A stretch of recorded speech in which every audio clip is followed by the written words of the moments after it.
Hi friends, welcome to Hema spicy சமையல். வாங்க இன்றைக்கி ரொம்ப சூப்பரான மஷ்ரூம் பிரியாணி ரொம்ப ஈஸியான மெத்தடில் நான் சொல்லியிருக்கேன். ரைஸ் பார்த்திங்களா எந்த அளவுக்கு உதிராக சூப்பராக வந்திருக்குன்னு. இதே மாதிரி நீங்களும் கண்டிப்பாக வீட்டில் ட்ரை பண்ணி பாருங்கள்.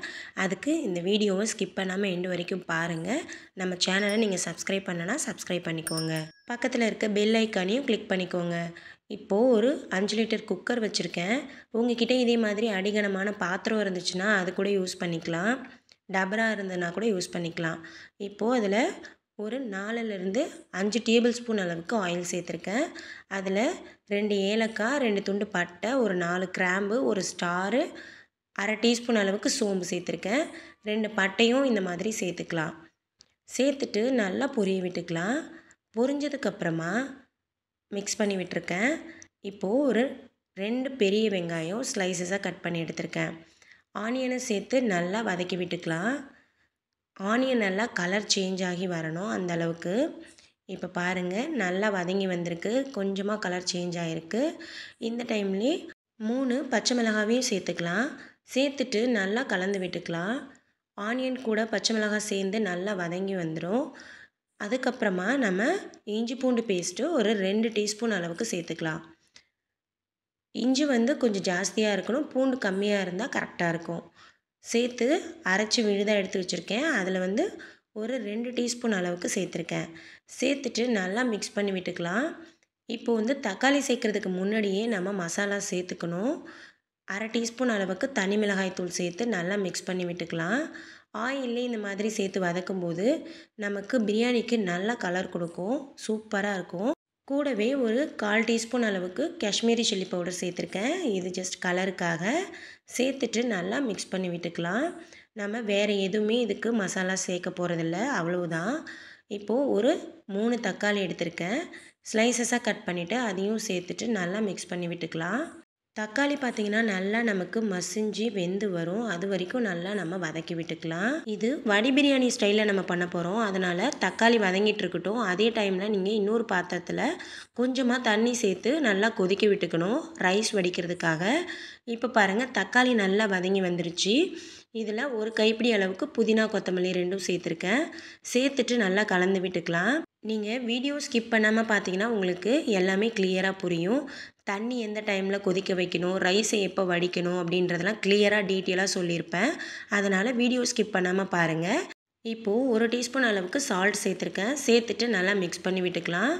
பிரியாணிக்கு இந்த அளவுக்கு சால்ட்டே கரெக்டாக இருக்கும். இப்போ பாருங்கள், தண்ணி நல்லா கொதித்து வந்திருக்கு. இந்த டைமில் ஒரு 3 லவங்கம், 2 பட்டை, ஒரு டீஸ்பூன் அளவுக்கு சால்ட் சேர்த்துட்டு நல்லா கொதிக்க விட்டுக்கலாம். இப்போது இதிலே புதினா கொஞ்சமாக சேர்த்துருக்கேன். இப்போது தக்காளி நல்லா வதங்கி வந்துருச்சு. இதில் 2 டீஸ்பூன் அளவுக்கு கெட்டியான தயிர் சேர்த்துக்கலாம். சேர்த்துட்டு நல்லா மிக்ஸ் பண்ணி விட்டுக்கணும். இப்போது தண்ணி ஒரு சைடு நமக்கு நல்லா கொதிச்சிட்ருக்கும். அதுக்கப்புறமா ரைஸை போட்டு வடிச்சிக்கலாம் நம்ம. இப்போ பாருங்கள், நல்லா தக்காளி வதங்கி வந்துருச்சு. இந்த டைமில் மஷ்ரூம் சேர்க்கணும். நம்ம 200 கிராம் அளவுக்கு மஷ்ரூம் எடுத்து வச்சுருக்கேன். இதை ஒரு மஷ்ரூமை 2 பீஸாக கட் பண்ணி எடுத்திருக்கேன். அப்போ தான் நமக்கு கரெக்டாக இருக்கும். இல்லைனா ரொம்ப குட்டி குட்டியாக கட் பண்ணால் மஷ்ரூமே தெரியாத அளவுக்கு போயிடும். இந்த மாதிரி கட் பண்ணிவிட்டு நல்லா சேர்த்துட்டு மசாலா கூட நல்லா கலந்து விட்டுக்கோங்க. நம்ம பிரியாணிக்கு தனி மிளகாய் தூள் தவிர பிரியாணி மசாலா கூட எதுவுமே சேர்க்கலை. ஆனால் இந்த பிரியாணி ரொம்ப டேஸ்டியாக, ரொம்ப வாசனையாக இருக்கும். கண்டிப்பாக நீங்கள் ட்ரை பண்ணி பாருங்கள்.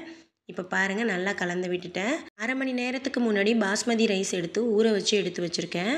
அதை பார்த்திங்கன்னா நல்லா வாஷ் பண்ணிவிட்டு இப்போது தண்ணி நல்லா கொதிக்கணும். அந்த டைமில் நம்ம சேர்த்துக்கலாம். சேர்த்துட்டு கொஞ்ச நேரத்துக்கு நம்ம அப்படியே விட்டுடலாம். கொஞ்ச நேரம் கழித்து நல்லா கொதிக்க ஆரம்பிக்கும், ரைஸ் நல்லா வேக ஆரம்பிக்கும். அந்த டைமில் இந்த மாதிரி வடவாரி யூஸ் பண்ணி கலந்து விட்டுக்கலாம். அப்போ தான் நமக்கு ரைஸ் நல்லா உடையாமல் இருக்கும். இந்த மாதிரி யூஸ் பண்ணி கலந்து விட்டுக்கோங்க. இப்போ பாருங்கள், நமக்கு மஷ்ரூம் எல்லாமே நல்லா தண்ணி விட்டு வேக ஆரம்பிச்சிருக்கு. தண்ணி நல்லா சுண்டி வந்ததுமே இங்கே பாருங்கள், நல்லா சுண்டி வந்திருக்கு. சுண்டி வந்ததுமே நம்ம கொஞ்சமாக தண்ணி சேர்க்கணும். இப்போ நான் இதில் அரை கிளாஸ் அளவுக்கு தண்ணி சேர்க்குறேன். ஒரு பெரிய கிளாஸால் அரை கிளாஸு, சின்ன கிளாஸாக இருந்தால் ஒரு 2 கிளாஸ் அளவுக்கு நீங்கள் சேர்த்துக்கோங்க. சேர்த்துட்டு நல்லா இந்த மாதிரி மிக்ஸ் பண்ணி விட்டுக்கலாம். கொஞ்ச நேரத்திலே தண்ணி நல்லா கொதிக்க ஆரம்பிச்சிரும். இப்போ பாருங்கள் ரைஸும் அப்பப்போ நம்ம கலந்து விட்டுக்கலாம்.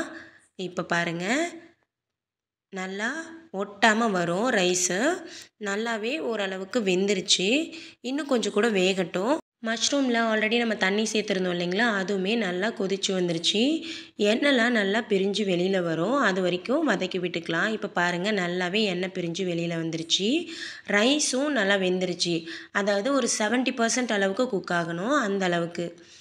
இப்போ பாருங்கள் எல்லாத்தையுமே இந்த மாதிரி வடவாரி வச்சு இந்த மாதிரி நம்ம ஜல்லடையில் சலிக்கிற மாதிரி சலிச்சிட்டு தண்ணி எல்லாத்தையும் வடித்து நம்ம அந்த மசாலா கூட சேர்த்துக்கணும்.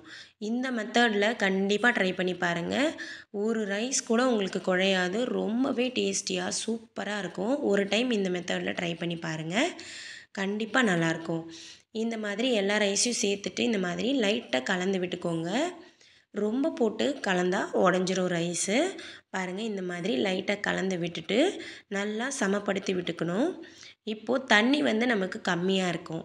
இந்த டைமில் நம்ம வடித்த தண்ணி இருக்குது இல்லைங்களா, ரைஸ் வேக வச்ச தண்ணி, அதுலேருந்து ஒரு 1/2 டம்ளர் அளவுக்கு தண்ணி எடுத்திருக்கேன். தண்ணி எடுத்து இந்த மாதிரி மேலே ஊற்றிருக்கேன்.